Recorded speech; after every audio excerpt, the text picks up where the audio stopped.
Sir, आज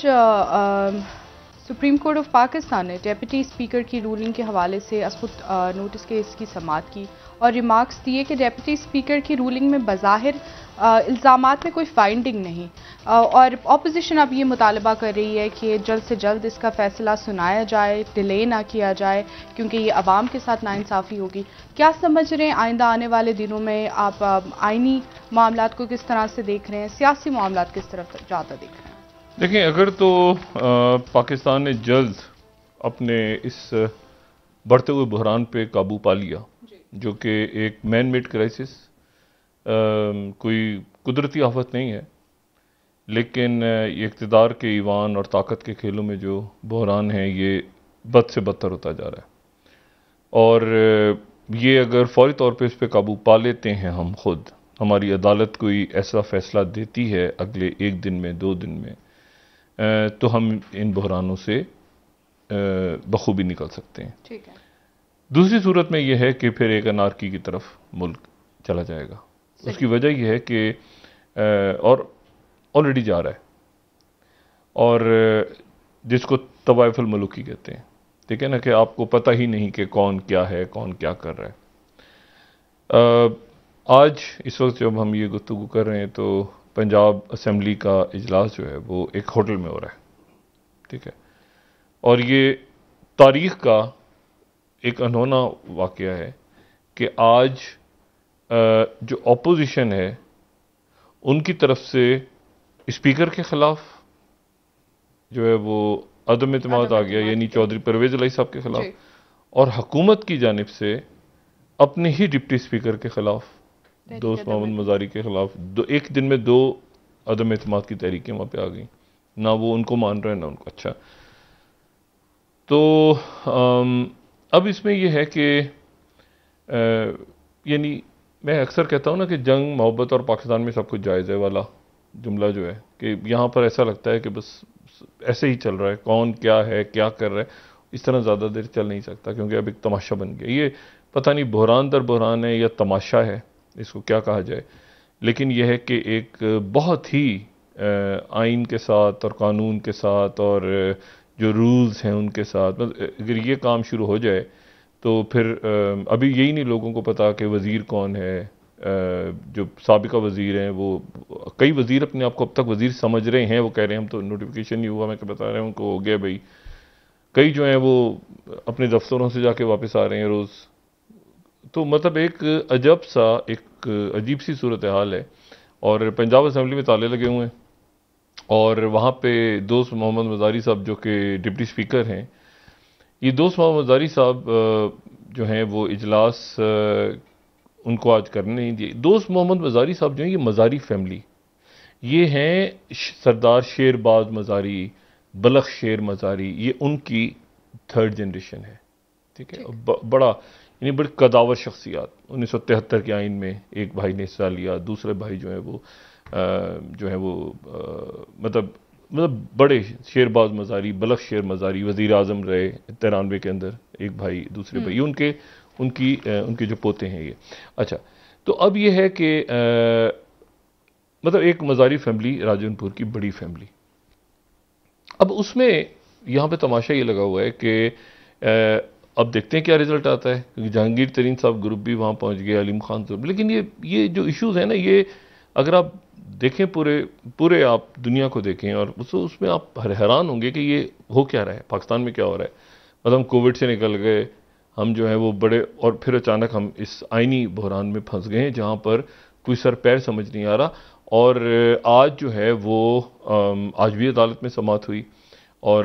बाबर रहमान साहब ने दलाइल दिए, अली जफ़र साहब ने दलाइल दिए। अब कल जो है गालिबन अटॉर्नी, कल सुबह अदालत जल्द समाअत शुरू करेगी, और उसके बाद कहीं ना कहीं किसी न किसी नतीजे पे तो पहुँचना है कि ये मामला जो है ये क्या है भाई।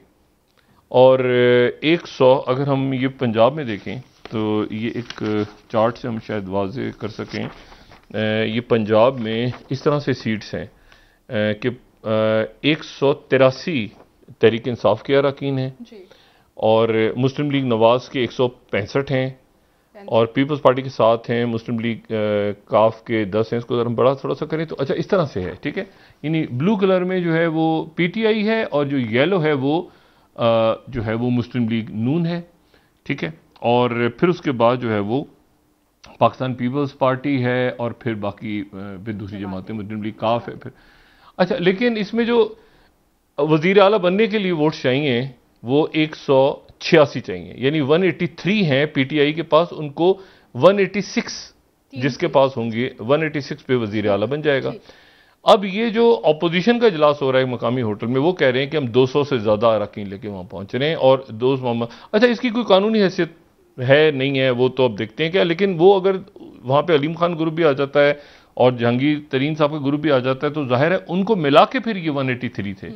तो अब देखना यह है कि वो 183 जो पीटीआई के लोग थे, उनमें 183 में से कितने लोग ऐसे हैं जो वहां पे पहुंच जाते हैं उस होटल अपोजिशन के पास, या जहां पर वहां पे होटल में जहां पे मरीम नवाज साहब पहुंची हुई हैं। तो वो एक इसे कतई नजर के वो क्या सूरत हाल, वो उसकी कानूनी हैसियत मुझे नहीं पता है या नहीं है उस इजलास की, क्योंकि नोटिफिकेशन नहीं हुआ जो होता है सूबाई असेंबली की तरफ से, असेंबली सेक्रेटेरिएट की तरफ से कि इजलास तलब किया जाए। लेकिन इस होटल में एक दफ़ा इजलास हो चुका है, इसी होटल में कोविड के ज़माने में।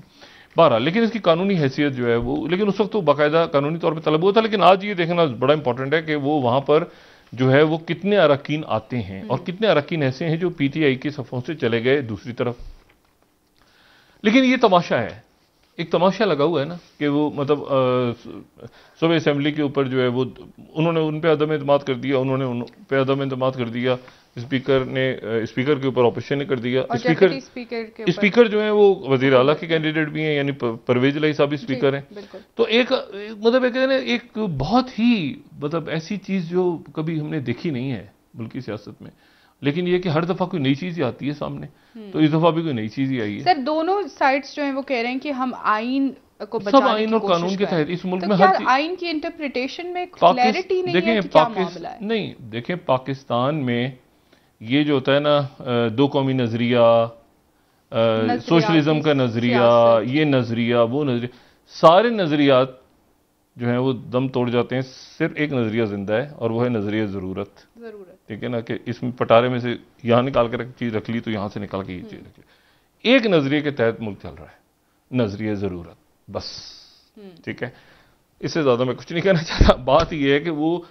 क्या इंटरप्रिटेशन आती है, क्या चीज, कौन सी चीज क्या कहां लगती है, वो हर आदमी अपना अपना एक बुत तराश के आगे निकल जाता है। ठीक है,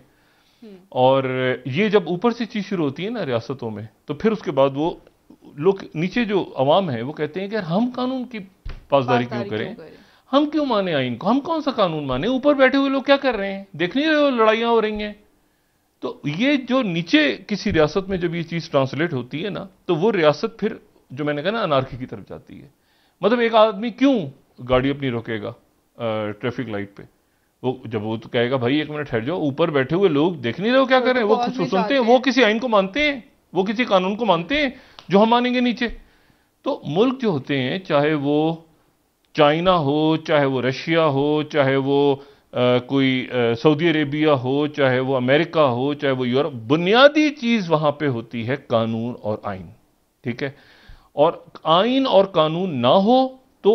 गांव भी नहीं, गांव, रियासत, मुल्क, तो पाकिस्तान तो न्यूक्लियर